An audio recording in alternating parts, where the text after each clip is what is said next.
Hello everybody, hope you're having a great week. On June 4th, Apple presented the WWDC, an annual event that we are following with great interest.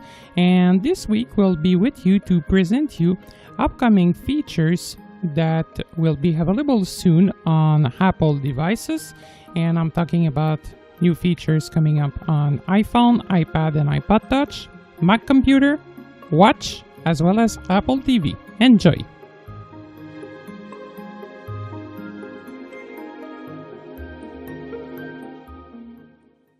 Before we start discussing about the main topic of this episode, I'd like to talk about a small issue that we've discovered, Olivier and myself, today on June 12th. This is regarding the accessibility of the YouTube app for VoiceOver user on Apple TV 4G and 4K.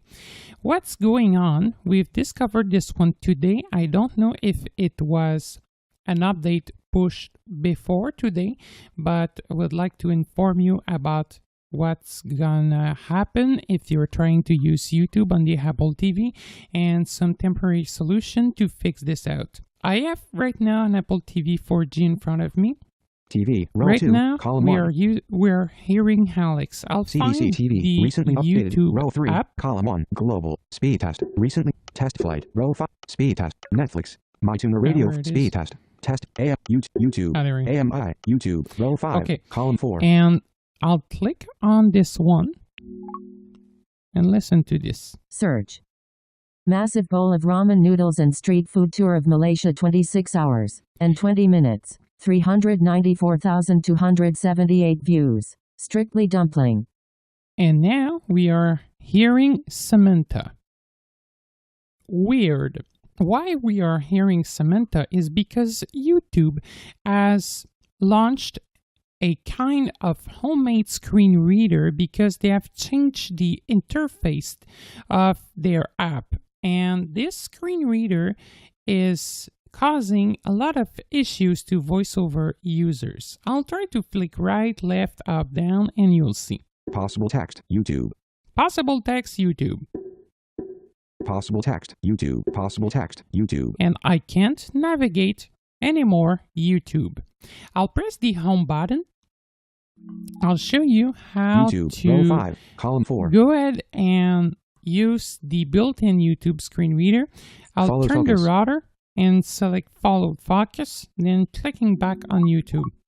Now we should be able... Home. Okay, I just flick left, home. If I flick down... Settings. Home. Up. Search. Sign in. And you know, it's a kind of really bad screen reader that was implemented, and then it's going to cause you a lot of issues to navigate across videos, to play videos, and perform what you're traditionally doing on YouTube. I'll just show you by search. Home. Selecting the setting. Massive bowl of ramen noodles and street food tour of Malaysia. Honest trailer. Massive bowl. Settings. You know, I'm just flicking right after selecting settings and I can't access settings. Well, by the way, please observe that we're hearing VoiceOver sound in background. So I'll try to click. Sign in. Oh, there we go. Link sign TV in. and phone. Sign in. If I click on sign in. Cancel. Sign in using the YouTube mobile app. Signing in. Tap your account. Make sure your mobile device is on the same Wi-Fi network as this TV. Searching for device. Sign into YouTube on your phone or computer. Go to yahoo.com. And by the way, I'm trying to pause the sign in with speech your of Google YouTube account. and I Then can't. enter. I'll click mute on my mixer because that's really annoying and it's not working. Try again later. Try another way. Try another way. Try another way and you'll see there. Go back. Go back. I can't select any kind of items there. I'm just stuck. Go back. So I can't connect to my YouTube account again. And I think you'll need a sighted assistance regarding this one. That's really annoying. And sign in. I'll go out of there by pressing home YouTube, button row 5, on column 4. my Apple TV. That's really, really weird. So you may experience some issues regarding this one. If you are, there's no immediate solution to access the YouTube app on your Apple TV. What I'll invite you to do is maybe to contact Google. They have a phone number where they can provide English tech support. The phone number is the following: 1-855-836-3987. Another possibility will be to use a device connected through AirPlay. I'll show you how to do this. If you're having an iPhone, an iPod, or an iPad, you can, even a Mac, you can go ahead and connect this one to your Apple TV, so you'll have the possibility to display YouTube content on your Apple TV during this issue being solved. First of all, I'll unlock my phone. 7:41 P::N:, mess calendar, Tuesday, June 12th. There we go. Then I'll touch my status bar. 7:41 P. And I'll swipe 3-finger up. Airplane mode, switch button, there off. We go. And double tap to I'll flick right until I'll hear screen mirroring. Sut, Wi-Fi, Bluetooth, media, iPhone, rewind, play, fast, lock, rotate, do not, brightness, volume, screen mirroring, button. Here it Use is. 3D touch to show more controls. Clicking on it. Screen, Apple TV Alex Chamber. Here we go. So I'll be able to select the appropriate Apple TV. Apple TV. Here we go. Then double clicking. Apple TV. Alert, secure text field is editing. Receiving AirPlay. AirPlay passcode. Insertion point at start. Okay, now we heard Alex as well as the iPhone speaking together. Why? It's because the Apple TV is now displaying an access code. So to grab this one, I'll turn the router until I'll hear words. Direct touch, red screen, character, words, AirPlay passcode 3815. Then flicking down. AirPlay, passcode 3815. Okay, so 3815. If I enter this one on my phone. 63815. Then enter the on-screen, secure OK. Text, cancel, OK, button. And now I should be ready to use my iPhone, then open YouTube on this one. And as soon as I'll start a video, the video should be displayed on the Apple TV that is currently connected through AirPlay. I'm so sorry about this issue. This is something we've just discovered before putting this podcast online, and I found that it was really important to inform you about this. So don't worry if we heard about a patch that will correct this issue. We'll let you know for sure. And now, back to the main subject of this episode. Hello everybody, hope you're doing well. Olivier Danjou with you today with Alexandre Belmont. We are here to discuss the Apple's WWDC, which stands for Worldwide Developer Conference.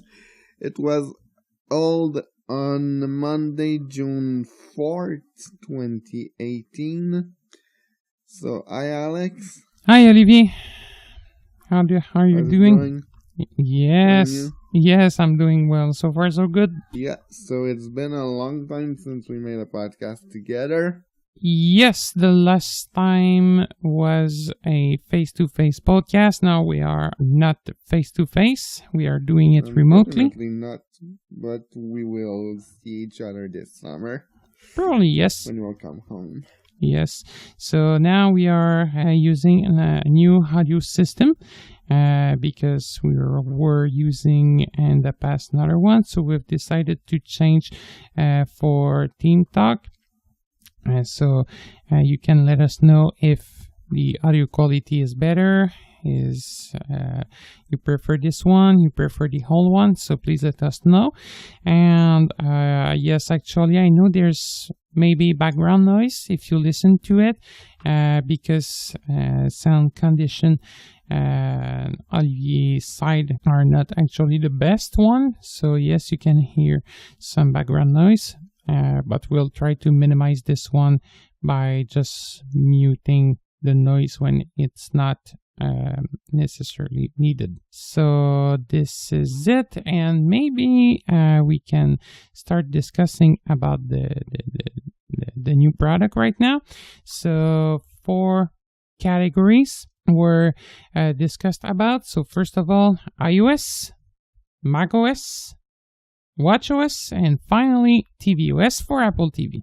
So maybe we can start with iOS 12, which will be available on all devices that support iOS 11. Yeah, exactly. iOS 12 will be available on all of the devices that support iOS 11. But I find their strategy strange this year, because we will talk about it later, but this is not all of the Apple Watches that will get the latest watchOS. So I don't understand that Apple, but we will discuss about it later, but I don't understand that Apple keeps supporting iOS 12, let's say on the 5S, but end the life of the watch. I mean, they could have ended their life together, but anyway, this is not the point of this podcast, but I find their strategy super weird. Yeah, that is a bit weird. However, I think I know why they kept the iPhone 5S alive compared to the watch. We'll talk about the watch a bit later on. But regarding the iPhone 5S, the processor can still be used and it's not too slow. Regarding the watch that they stopped supporting, is the Series 0. The processor of this Apple Watch was really, really, really, really slow. And talking about the way it worked, with iOS 12, they were able to increase the way the apps load even on older devices. So it's quicker than before and it should be more fluently. So personally, I've installed the beta on an iPhone 5S, and the iPhone 5S is a bit faster than before, especially when trying to open the setting panel. Before it was taking a couple of seconds, let's say 20 seconds after a complete reboot. Now it is faster than before. So maybe this version will help some old device. We'll see the future. But since I've installed this copy of iOS, the battery is dropping more than before. Yeah, maybe before we get started with all of the new features, I would like to get some stuff out of the way. We will talk about betas all during this podcast. So maybe I want to clarify something. I installed iOS 12 on my iPod Touch 6, which is one of my secondary devices. What is a beta? A beta is actually a preview of the software. So they gave us a preview, but it can contain bugs, it can become unstable, and this is not recommended to install the beta on a primary device because it can stop working at any time. Currently, the betas of iOS, macOS, and tvOS are available to developers only. Anybody can become a developer. It costs around $130, I think. Before it was $99, but the price is unclear. Right now it is only available to developer, but later the betas of iOS, macOS, and tvOS will be available to the public. And so if you are interested into learning how to install a public beta, then just let me know and I will do it. I'll make a podcast explaining the risks, why you should not install this on your primary device, what caution you should take, and finally, how to install this. Now, I spoke about iOS, macOS, and tvOS, but we also spoke about watchOS. And yes, watchOS 5 is also available in beta. However, they removed it because of installation issues. So people broke their watch while installing this. And by the way, there will be no public beta for watchOS. Yes, we need to clarify something regarding the watch. The issue with the watch is if you install a beta, let's say the beta is corrupt, there's no way to roll back to a previous version of watchOS on the watch, except if you want to force it using the diagnostic port. However, this is not a legal procedure and it's going to void your warranty. So be aware of this. No way to restore with iTunes without avoiding your warranty. And so that's why if your watch breaks, you have to go to the Apple Store to get a new one. And it may become out of warranty. So I really don't recommend you installing watchOS beta on your Apple Watch. I will not do it myself because we cannot roll back if something goes wrong. And no DFU mode and nothing's like this. So let's say you install the beta, it's crashed during the install, and that's why they've removed it from the beta store. Let's say it like this, so to the developer, because during the installation it seems that they've got some crash and the watch was unable to be back on after that. Yeah. So yes, maybe we can go ahead and talk about a couple of new features that will be available inside iOS 12.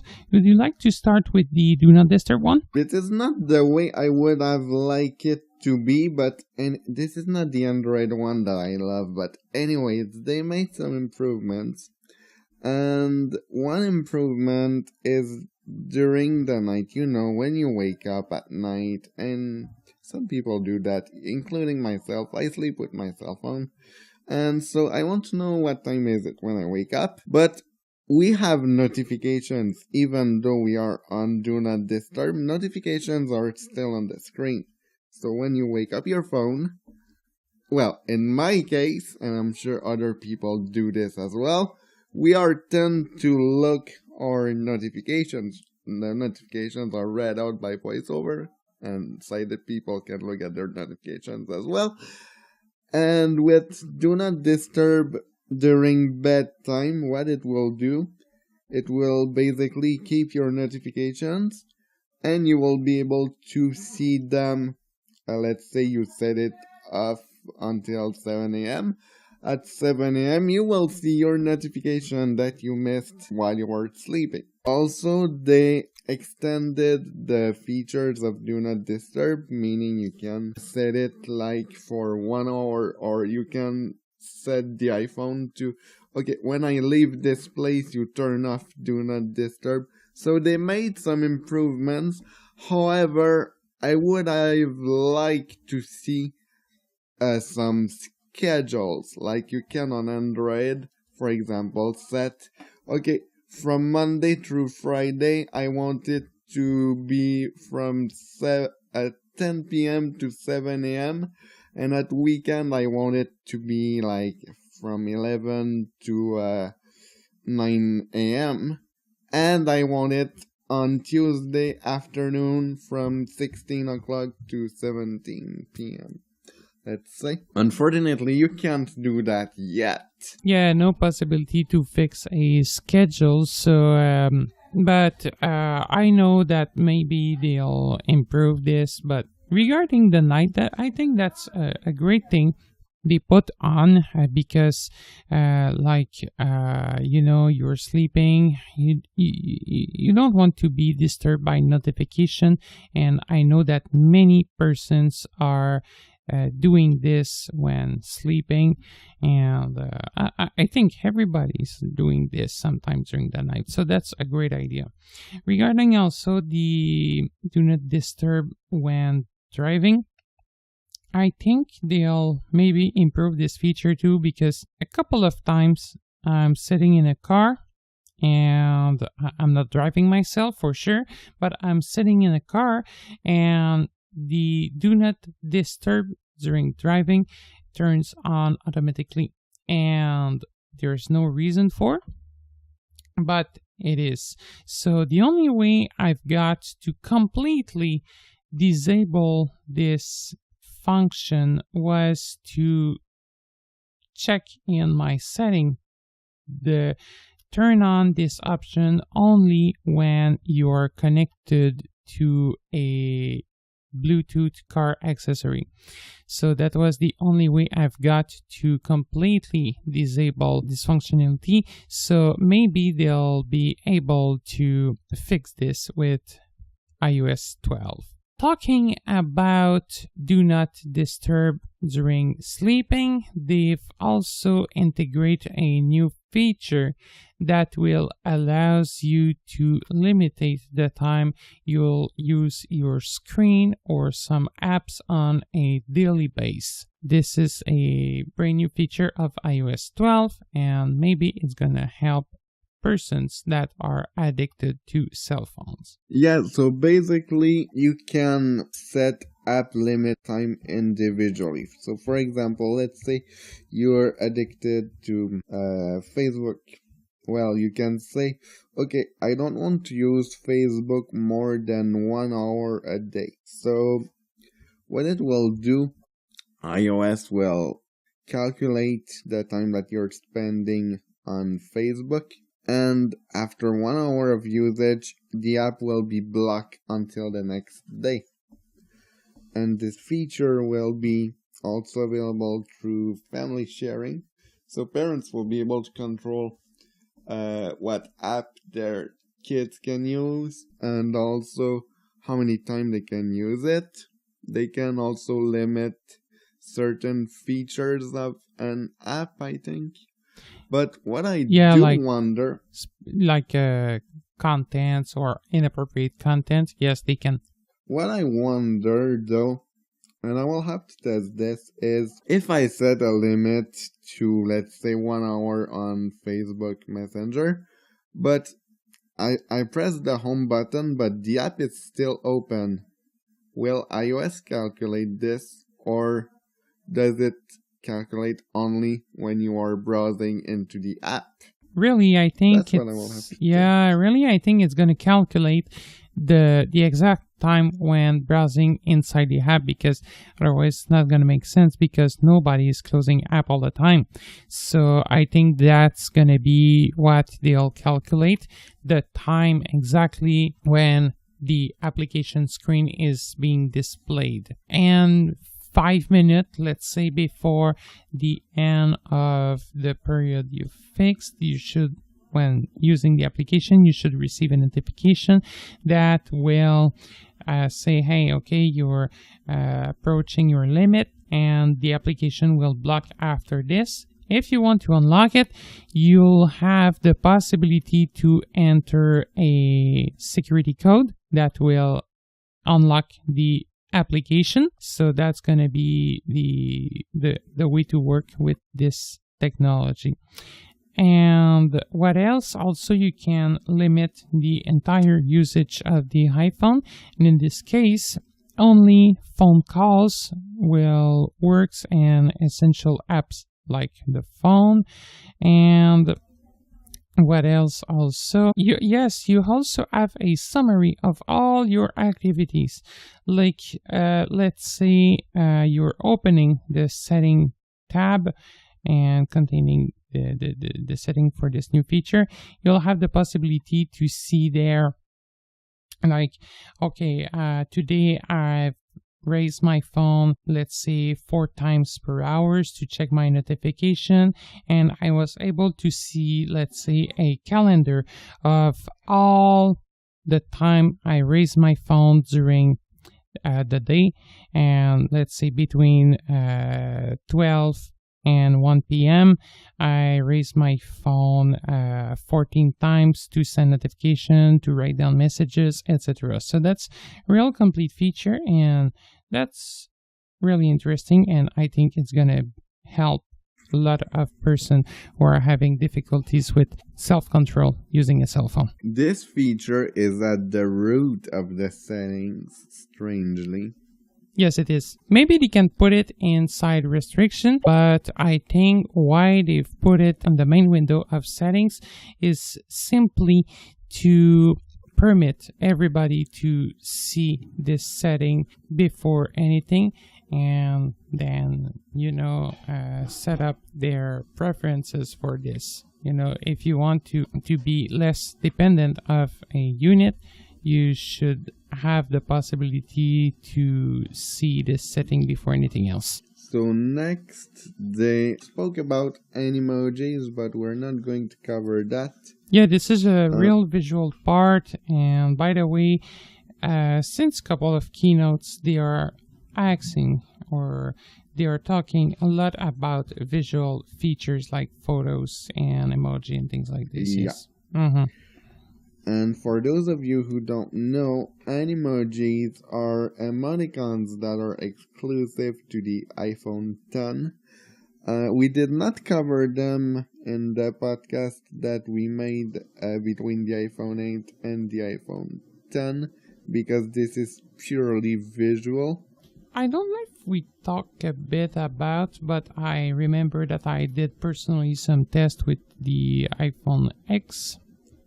I remember that I grabbed the chicken one, and it was really funny. But anyway, like for a total blind person, it was only the sound, but visually it seems to be nice to look at it. And next, they talked about FaceTime, I think. Yeah, maybe we can talk about FaceTime.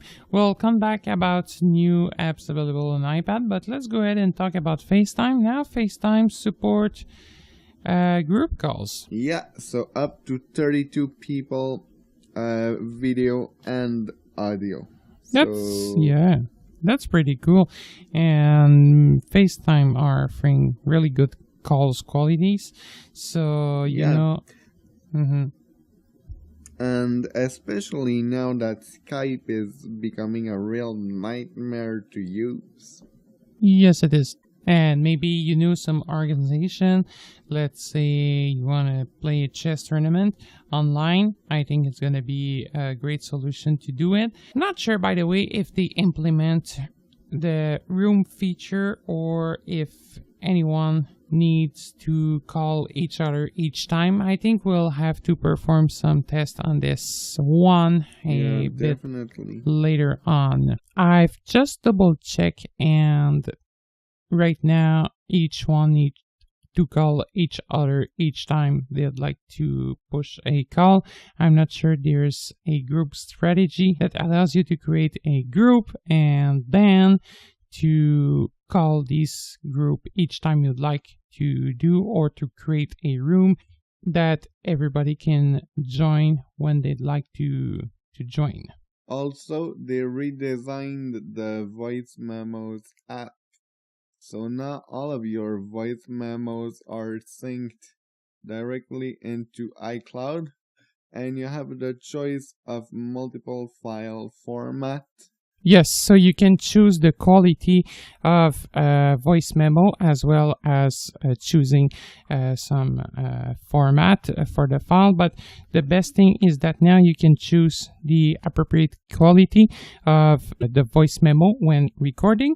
And for voiceover, they removed the crazy feature that everybody was having some difficulties with, the possibility to switch between the headset, like let's say the the hole where you place your ear to listen to a phone call or to the iPhone traditional speakers. So they have removed this feature. So now, don't worry when clicking on a voice memo, when trying to listen to a voice memo, it's gonna be route to the correct speaker by default. You'll not have to guess and try to activate the other one by let's see, flicking and find the button that will allows you to toggle between both speakers. Also, they had on the iPad the stock application, right? Yes, so the voice memos app will be available on the iPad as well as the Stocks app, which I don't think a lot of users are using, but now the Stocks app will have the possibility to have some stocks related story in Apple News. So for the countries that support this technology, in Canada we don't have it yet, so it doesn't apply to us. Unfortunately not. And what about the Siri shortcuts? Yeah, well, they made an app for that. Basically, what is Siri shortcut is you can perform an action by saying a sentence. For example, let's say you want to call a restaurant, a particular restaurant. Instead of saying all the time call restaurant X, let's say McDonald's. Let's say, Alex, you're angry and you want to order McDonald's. McDo! Yeah, so all you would have to do is set a sentence. For example, you could say, I'm hungry. And as soon as you say that, it will call McDonald's directly. Or let's say you want to call me, you could say a sentence that like, Siri, you're my best friend, and it would call me. Obviously, all of these can be said the way you want. So these are just examples. Correct. However, it is not a specific application where you can create Siri shortcut. It's gonna be more a settings inside Siri settings. So you'll have the possibility now to go ahead and create some shortcuts if you want for Siri. Yes, but it was not clear during the keynote. I think they will create a separate app for Siri shortcuts, according to what I understood. But for now, we can manage these into the settings directly in the beta one. Yeah, I think we'll see in the future. We'll have to follow this. Next, they talked about CarPlay. So CarPlay will be more open to developers. It will support Google Maps. So I think a lot of users will like it, because I think Google Maps is preferred over Apple Maps. Yeah, I think so. For many users, it is. Yes, you're right. So, yes, and now more application will be also supporting CarPlay, because developers will have now the possibility to integrate their app inside CarPlay and allows feature. Yeah. Good. Like the American Foundation of House of the Blind? The not the American Foundation, the American Printing House. Yes, right. Yeah, the ones who make Nearby Explorer. Yeah, so maybe we'll have the possibility to control Nearby over Bluetooth inside the car. So we'll see what will be the benefit for us, and we'll see. Next, grouped notifications. So right now, in the notification center, this is kind of mixed up. But with iOS 12, you will have, say, your last messages notifications. Say you have 20 new messages and you open your notification center. You will see your messages notification, your last one, but it will say you have 20 notifications, like for example. So you can expand it or collapse it. And when you expand it, you can see all your notifications from messages, for example. Yeah. And maybe, like, yes, we can give an example. You receive 5 phone calls, 10 text messages, 15 WhatsApp messages, and now, or let's say a 20 Twitter notification on the lock screen. You should see only 4 categories. So messages, the last one with show more, phone, same thing, show more, and WhatsApp, the last message you've received, show more, and finally Twitter, the last tweet, and show more. So that should be easier to manage notification. And for sure you can go ahead, expand or collapse this section as much as you want. However, what I'm scary about with this new system is that maybe you'll miss some important notification. Let's say that you have received 5 text messages. They are all grouped in one section. The first message that you'll receive will not be shown. So if it's the most important one, you won't be able to see it when looking at your lock screen. However, the last one will be shown. So, if you're waiting for an urgent message, it is the first one, and the notification feed, you might be missed it. So be careful about this, because you'll need to expand each section manually to be able to see all your notifications. So that might be something that you'll have to be used with to make sure you'll not miss any kind of things in notification. What about accessibility now? 2 different features. Would you like to talk a bit about these ones? Unfortunately, I was very, very disappointed regarding accessibility, because before we talk about what's new, we should mention that unlike Google at Google's I.O., where they talked about accessibility in their conference, in the general conference, I think, even though I did not watch it, Apple did not talk about accessibility. Plus, I did not see some major improvements in the first beta. And that scares me, because when the big changes were made to iOS in the accessibility, usually we see these in the first beta. So I'm like, oh, what's gonna happen? I even wondered if Apple forgot about us. Like in Android P at Google I.O., they mentioned some accessibility features that will be in the system. I'm pretty looking forward to Android P. I may make a podcast on this one once it is released. But Apple did not speak about accessibility in the WWDC, and they did not seem at the first look, maybe we'll have to look more in depth, but they did not seem to have made some progress this year. And this is something really bad, because if you look at the Apple website, you're looking at what Apple considered as for humanity. The accessibility is one of the first point in the list. So that's really, really bad. And really, that is the first time, the first year I'm not installing iOS and and I'm not seeing any new exciting feature regarding accessibility. Usually installing iOS, now we can do this, we can do that with VoiceOver. That's a really interesting feature.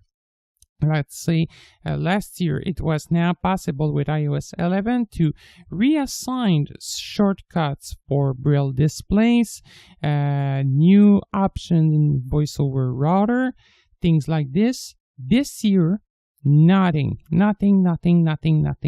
So really disappointed regarding this one. And the only two things I saw regarding the accessibility while doing some testing is, first of all, a new mode for hearing impairment person. You can use your AirPods, if you have, I'm talking about the wireless headphones from Apple, you can use them to amplify with the microphone of the iPhone the sounds around you. So you can, there's a feature you can turn on in Control Center that will allow you to better hear what's around you. However, when I've tested this out, it was not really interesting because there is a big delay, let's say from half a second to a quarter of a second. So between this, there's a delay. So when you're talking, you are hearing you back, and that is really disturbing you. You know, actually, I'm talking with a microphone. I'm monitoring the recording. I can hear me talk at the same time I'm recording, and that is not disturbing because what I'm hearing is playing, you know, at the exact same time that when I'm talking, I'm just like hearing me back. But with the AirPod, you know, hey. So, you know, when talking, I was hearing the sound approximately, let's say, half second after, due probably to the Bluetooth connection. I've tested out on two different devices, and it was the exact same thing on both.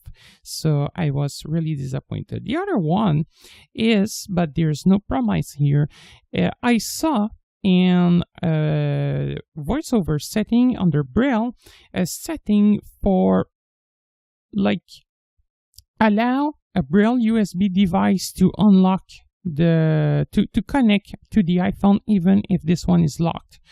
I saw these settings there.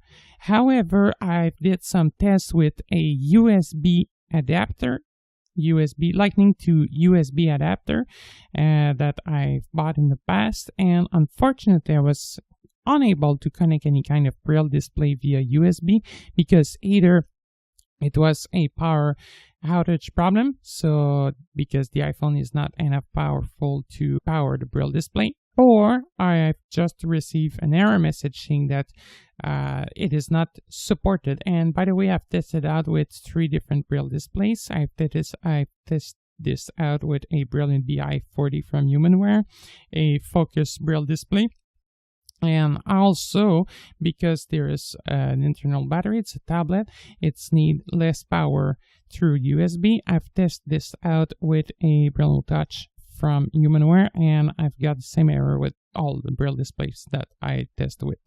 So I don't know if it will be implemented in the future. If it is, we should also bring with us an external source of power, like an USB hub that can connect to the power.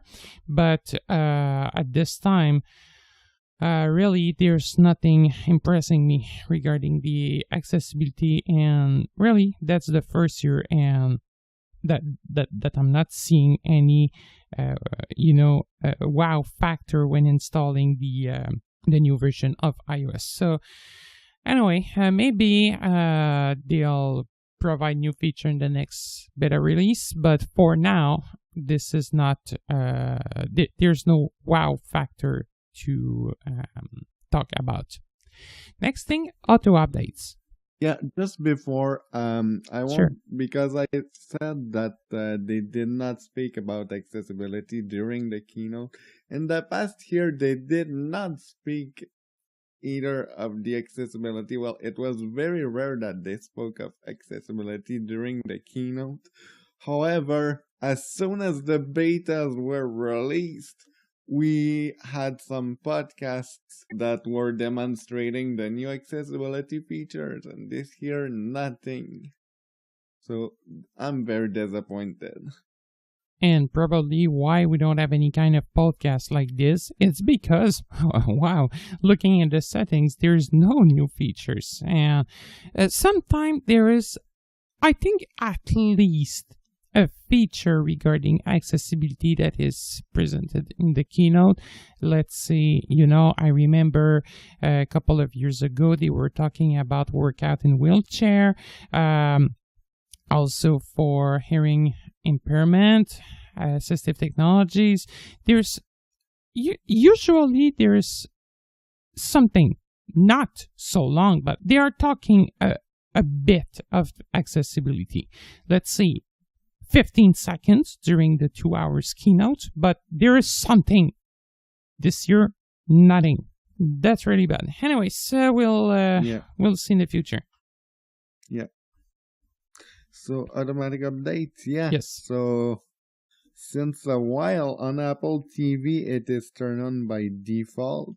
The Apple TV can install automatically the new software updates. On iOS, it's gonna be the same thing, but for now, in the first beta, this is turned off. Yeah, it is turned off. Yes, but this is a feature that will probably be implemented with the official release. Probably it's turned off due to the beta test, but yes, now a feature will be available to auto push update to the user.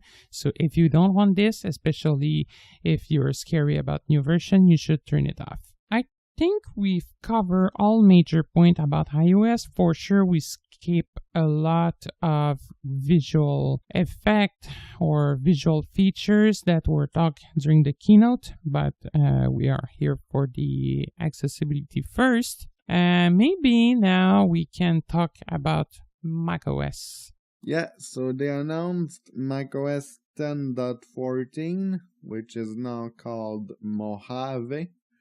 So Mojave is spelled Mojave,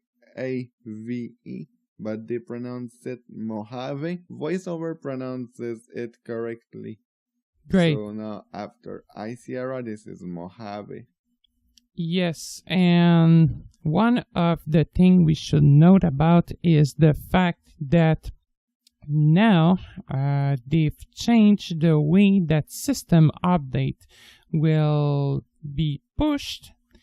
In the past, system updates were pushed inside the Apple menu. An option was there that was allowing to check for update, then process system upgrades. Now it is back inside the system preferences and no more on the Mac App Store. Only the apps will be updated through the Mac App Store. Yeah, because when you were clicking at the software update in the Apple menu bar, I believe when the App Store was introduced, I don't remember if it was Lion or Mountain Lion, when you were clicking software update, you were redirected into the App Store. But now apparently the system updates will be managed through the system preferences. Correct. The App Store, I think, was even released with Maverick. I remember before the App Store released, it was not showing the App Store when clicking on System Update. It was a specific, let's say, application or window for system updates. And now I'm talking about systems like Snow Leopard, Lion, Mountain Lion. So it's like a rollback in the past. I don't know why they are doing this, but it's similar to a rollback. And I remember in the past I was paying for upgrades. I remember that I've purchased a lot of them on CD, especially for Lion. I remember that I've go ahead and downloaded Mountain Lion. I think Mountain Lion, I've purchased it through the App Store. Yes, right.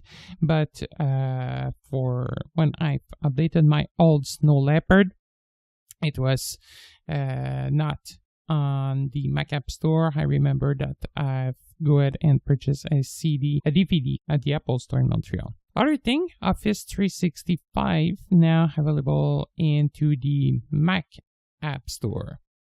This new version of Office 365 will be available due to a partnership between Microsoft and Apple, and it's gonna be a pay version of Office 365 for sure. It's not gonna be free, but it will be available soon on the Mac App Store. What I think is that it will be a bit like iOS, like when you install Microsoft Office through the App Store, the app is free, but when you enter it, you're pretty limited with what you can do. You have to sign in with a Microsoft account, and if you want to benefit from the full features, you have to have an Office 365 subscription. And speaking about Mac App Store, last year they redesigned the iOS App Store. Well, this year, this is the redesign of the Mac App Store. They made it look similar, so now the Mac App Store will look like iOS App Store. And yeah, Office 365, as you said, is coming on the Mac App Store. Yeah. That's pretty much it for the App Store. Do you have some? Yeah, talking about App Store and iOS, I'm thinking also about the fact that now iOS developers will have the possibility to create a build of their apps to make them run on the Mac itself.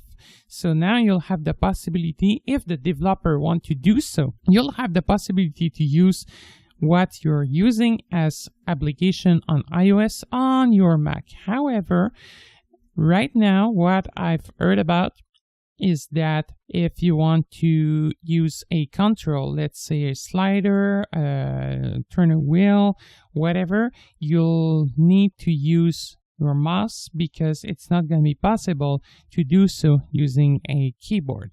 But the comments that I've got was from sighted person, so I think using VoiceOver, I did not test it right now, but I think using VoiceOver, it's going to be possible to use similar keyboard shortcuts as you're using inside the iPhone when connecting a Bluetooth keyboard or a Braille display.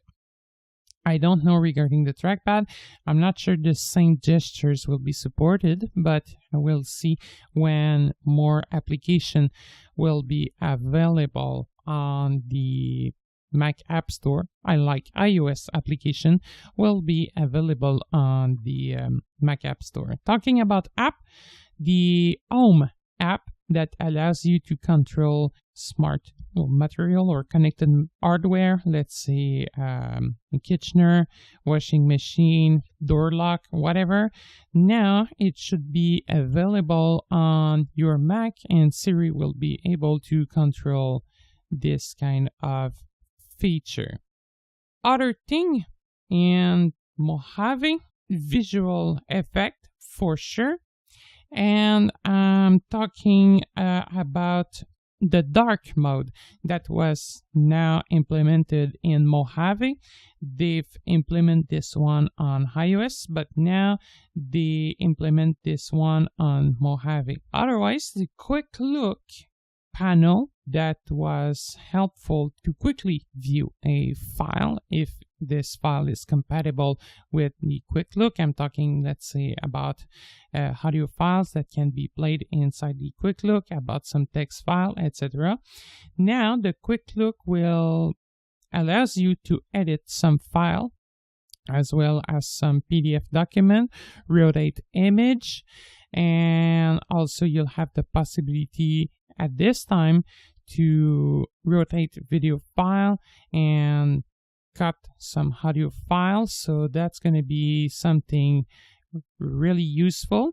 Right now, there's no possibility to edit some text with the quick look, but I think they'll implement this in the future. Also, next version supporting 32-bit apps. Do you remember last year they were saying that High Sierra was the latest version supporting 32-bit apps, but now this year it should be the last one. I think you remember this. Honestly, I don't. I didn't even know they told this when iSierra was released. I'm not even on iSierra. Oh, yes, you're not, yes. But I know that some users on iSierra are sometimes receiving messages saying that this is a 32-bit app and it should stop working. And by the way, they did this with iOS. Yeah, 11, also. iOS 11 yeah, doesn't support 32-bit apps anymore. Yeah, and that's I lost a lot of apps regarding this on iOS. Yes, I remember. Also, maybe we can talk about the Finder. You're the Mac expert. I'm the Mac expert. I don't use macOS a lot. I use it, but I prefer Windows over it. Yeah, but I think I'm it not. works best. Yeah, but I'm not Tim Cook either, Steve Jobs. But I'm trying to do my best. Between us, you're the Mac expert. You have more experience than I do. Yeah, I'm using more Mac than Windows for a specific task. But yes, I'm also using Windows on a regular basis. That's depending what I'm trying to do. Anyways. They redesigned some things in the Finder. Some bars and some toolbars were redesigned. They also add a new view mode, which is the icon gallery mode. And also the Finder will allow you to create a selection and perform multiple action on a selection. We should have some option for this inside context menu. Also, regarding the desktop, they have created a new mode to manage the desktop. This is called the stack mode. Probably most of you are putting some icons on the desktop and there's no specific way to place these icons. So now they have created a stack and you can create multiple stack and organize them by type. Let's say you'll have a stack with images, video, presentation, text. So you can generate a stack for each one by last opening date, by adding date. So let's say you can add separate files that you've added yesterday compared to today, etc. Last modified date, same thing, and created date. Like the difference is that the added date is the date when you've placed the icon on your desktop. The creation date is the date when you've created the file itself. Also, you can create some tags to filter files by keywords. That's gonna be useful because I don't know if you remember my Mac desktop.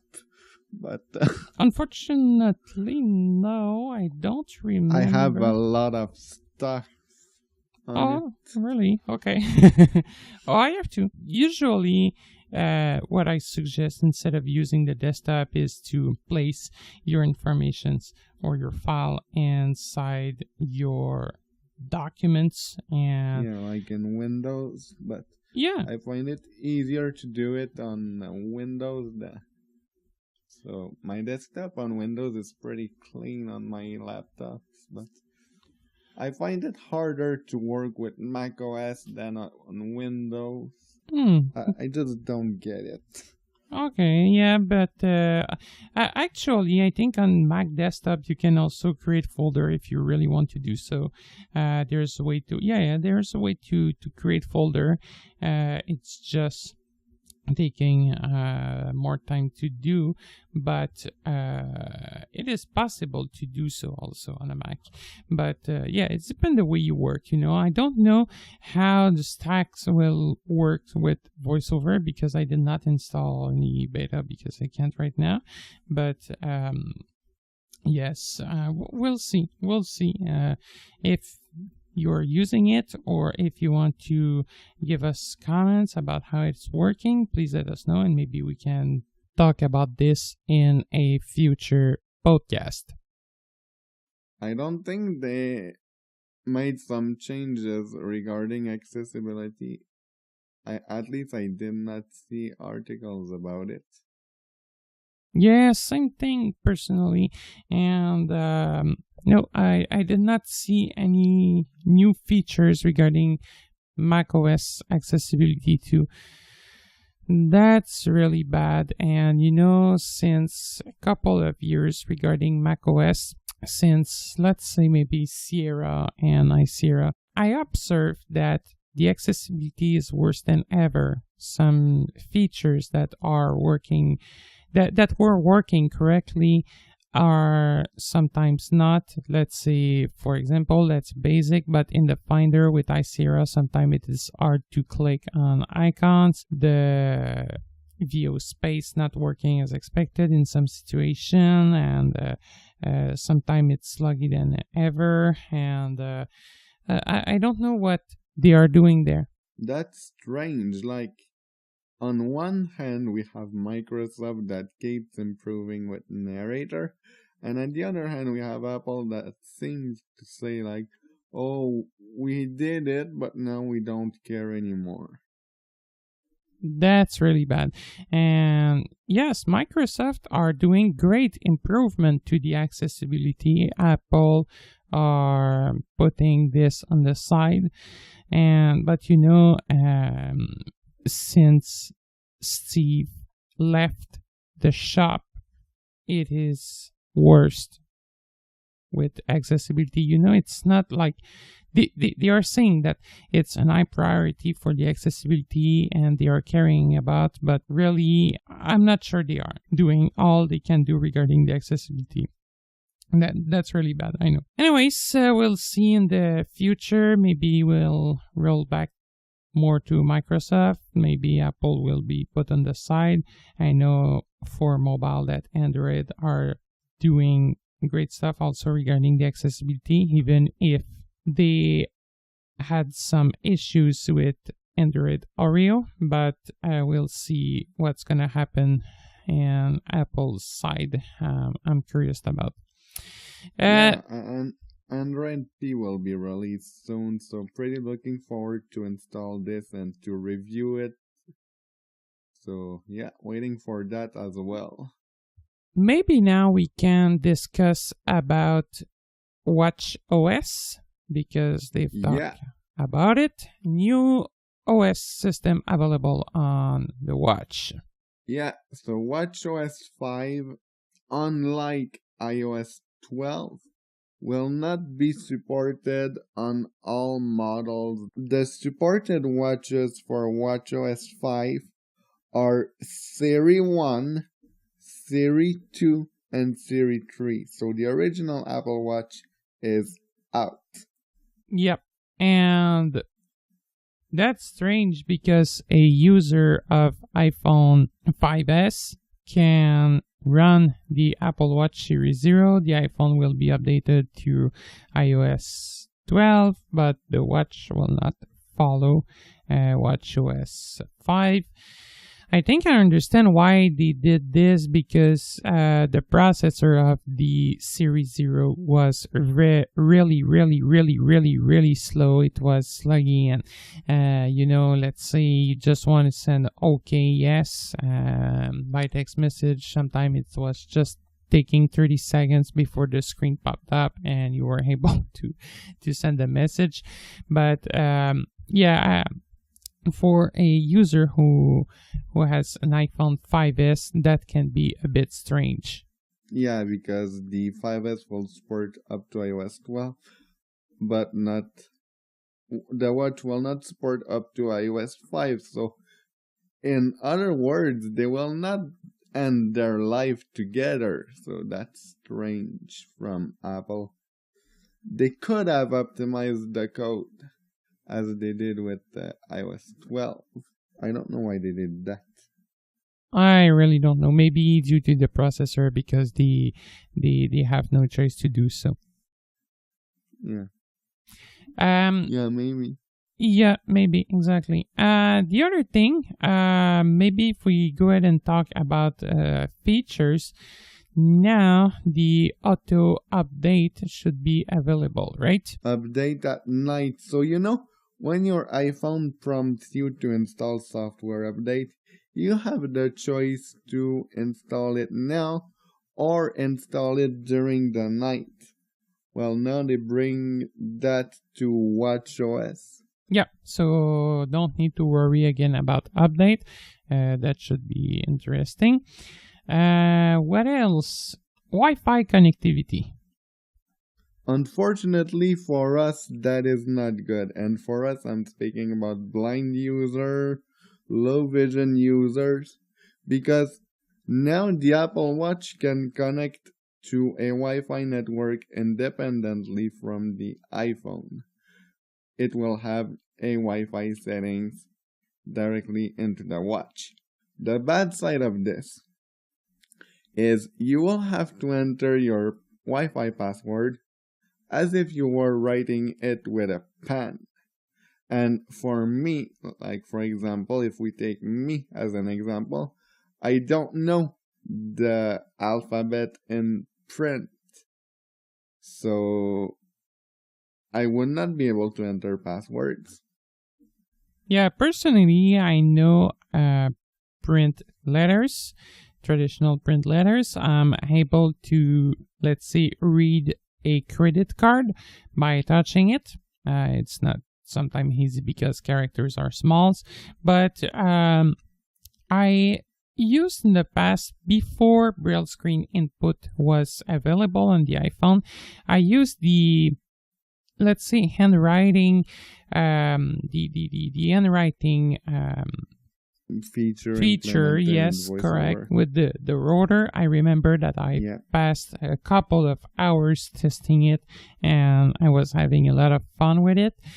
But it was not easy. It was really not easy, and you need to be able to correctly form each letters, and sometime let's say I was writing down a B and sometime it was interpret as an E or something like this, and it need a lot of practice, and probably that in the password field when writing down some letters they'll not be announced by voiceover. You'll hear some click, but maybe they'll not be announced by voiceover. Anyway, so I don't know if it is due to the first beta, or again if they put the accessibility on the side, but this is not looking good at all. And I'll not install, by the way, the beta on any watch, because yes, I've purchased the watch Series 3 myself, but I'll not put the beta on it. Yeah, but no, I'll not put the beta on this one, because even if it's under warranty, if you put a beta, if it's crash, you're dead, finished.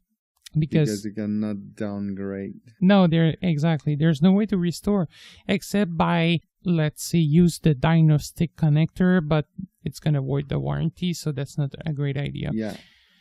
I don't remember, do we talk about the fact that Apple removed the actual beta? Yes, I think we did at the beginning. Yeah, I think so. If we did not talk about this, Apple has removed the beta because during the installation, some watch has crashed. So they prefer to remove it. We'll have more details on this probably in the future. Next feature. So we will have to wait to see the final release, but I prefer that over installing the beta because I don't want to bring my watch. Another feature that we're talking about during the keynote is the walkie-talkie application. Yeah, so basically, I think it will be like iMessage audio, but for the Apple Watch. So between Apple Watch user, you will have the possibility to talk, to record audio messages as if you would have a talkie-walkie. However, this will not be in live. Like, there are applications on the App Store like Zello that this is purely live, even though you can re-listen to messages. But as soon as somebody sends a message, you hear it. Apparently on the watch, it's not going to be like that. Yeah, it's going to be you record the message, then it's going to be sent to the other user, and then the other user can play it. Like, maybe we can compare this to WhatsApp. Yeah, WhatsApp or iMessage, voice message over iMessage. Yeah, or Facebook Messenger voice messages, or... Yeah, correct. Any app that can allows you to send some voice messages. Yeah. Web browser. Web browser. So this is not a full web browser, but basically if somebody sends you a link, let's say by message, you'll be able to read it on your watch. Like it's like a reader, like the reader of Safari on the watch. But I think developers will have to implement it. Correct, over WebKit. So yes, developer will have to allow their apps to be able to use this feature. So you'll be able now to navigate or see a web page. I don't know exactly what you'll have as possibility when navigating this kind of page. I don't know if we'll be able to click on links. I really don't know, but we need to follow this. Challenge during activities. Yeah, so this will be more motivating because now you will be able to challenge your friends with the activity app. So you will have a real competition. And by the way, speaking of activity, the Apple Watch will be able to detect when you start a workout training and when you stop it.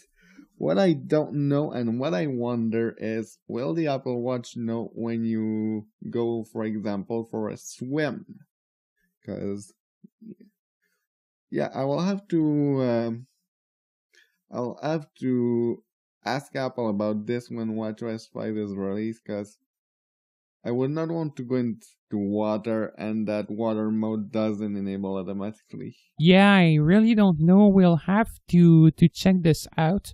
I know that you're a swimmer, so maybe you'll be able to let us know when you'll start swimming after the release of the new WatchOS 5.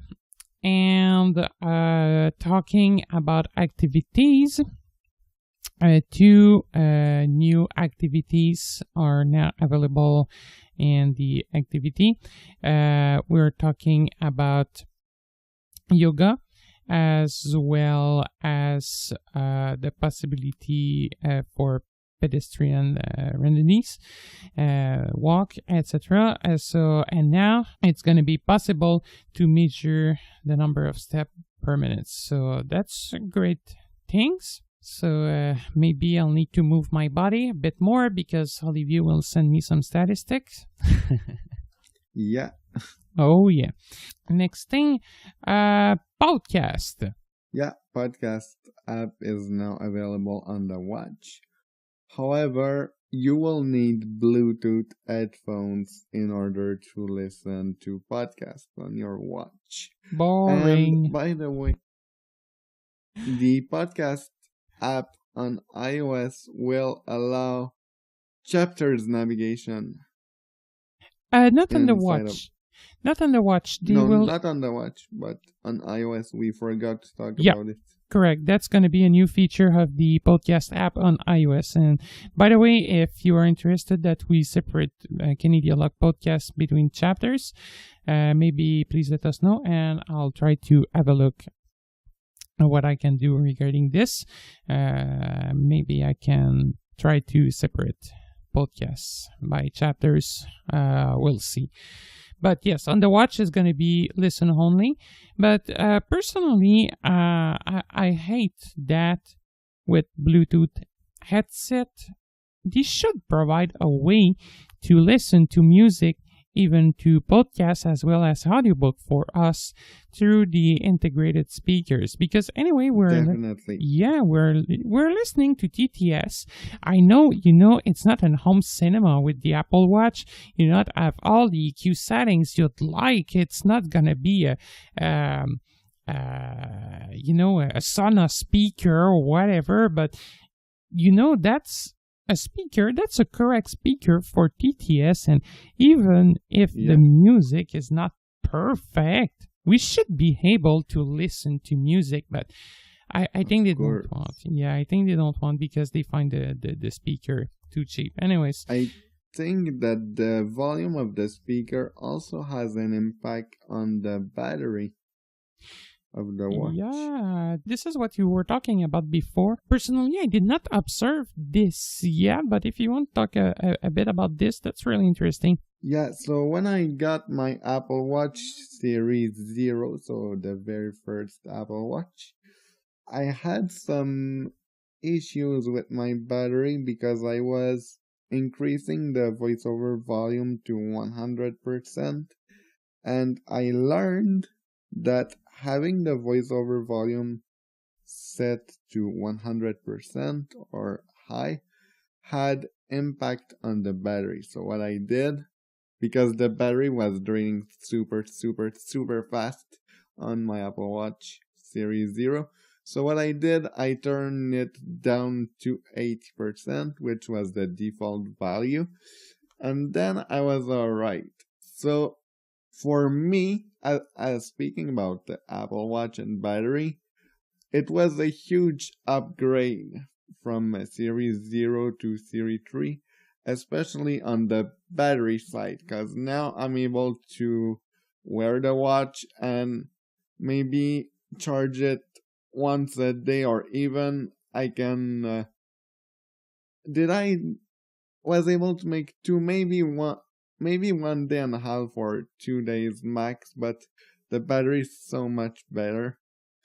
And the main reason why I upgraded is because of the water mode. So now I can go in the water with it. That's pretty nice. Yeah, that's a good thing. Talking about battery, I was having this Series 0 before purchasing the Series 3. I personally did not observe any kind of bugs with the battery of the Series 0. I was able to perform without charging it a day or a day and a half.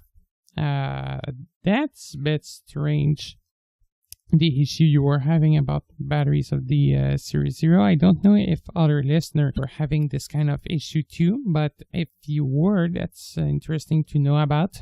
Personally, I was okay. It was a Sport 42 millimeters. So maybe the battery was a bit different also.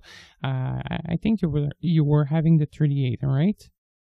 Yes, and I have because my wrist is too small for a 42.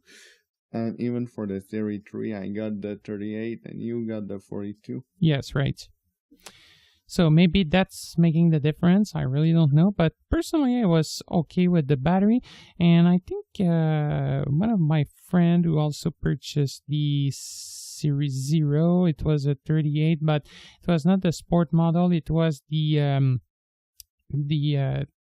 I don't remember the name of the model, but the one just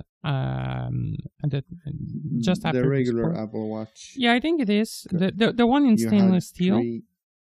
You had the sports one, which I got. You had the regular one and the edition.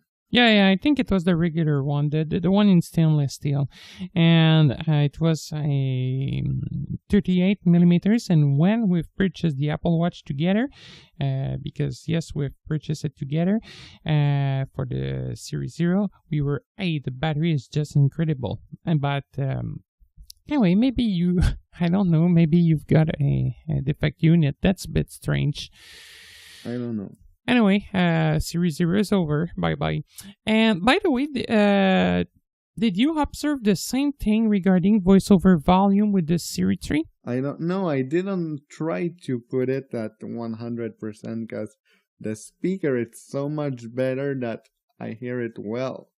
Oh yeah, it's quite better. Personally, I'm sometimes putting it at 100% because I'm sometimes in noisy environment, I'm listening to music and I want to be able to listen voiceover and be able to understand it better. I'm just increasing the volume. However, I did not observe this in the past. Maybe I'll try to pay attention to this because that's really interesting. If you have more details in this one, let us know too. So yes, we're talking about the podcast. Next thing, new notification, like group notification, same thing on the Apple Watch as well as Siri suggestion, right? Yeah, and notifications will become interactive. Yeah, it should be. I don't know how it's gonna look like with voiceover, but we will have interactive notifications. And what about Hey Siri? Previously, according to what you told me, because I turned this feature off, but now you have to say Hey Siri to wake up your watch. When you you have to press it on the button and say Hey Siri, but now all you will have to do is raise your wrist and directly talk to Siri. And by the way, I don't know if we told it when we talk about the Apple Watch, but Siri on the Apple Watch Series 3 only speaks with its own voice. Yeah, you're right. Siri 3, yes, you have a separate voice for Siri. Yes, right. But yes, by the way, regarding a Siri, there is something a bit different. Like with the actual version of WatchOS on the Series 3, if Hey Siri is turned on, you need either to press the power button or the digital crown to wake up the watch. Then you can say Hey Siri. However, and by the way, if you have turned on, turn on when raising your arm or wrist, I don't know exactly how the settings called, you have, just after raising your hand, you'll have the possibility to say Hey Siri, and Siri will start listening to you. With the new WatchOS 5, the difference is that you no longer need to unlock to press either the power button, the digital crown, or to raise your hand before saying Hey Siri. Hey Siri will start listening as soon as you'll say Hey Siri. So that's a great feature, especially if you can't look at your watch during the time you want to talk to Siri.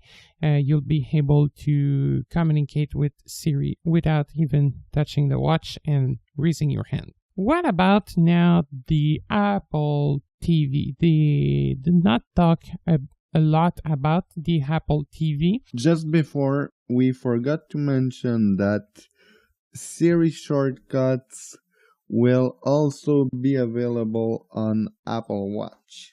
Yes, you're right. So about the Apple TV, I don't know, because there are new features, but like one is exclusive to the Apple TV 4K.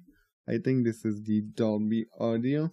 Yeah, Dolby ATmOS. That's for those who have an home cinema. You'll have better sound quality. I was not really impressed by this, but yes, it should be available on the Apple TV 4K. The other one is regarding the zero sign-in.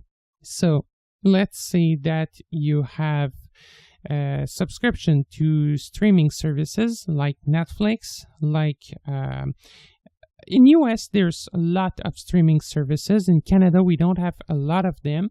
But if you're signed into a streaming service, you should be able to connect to this service without have to sign back to this service.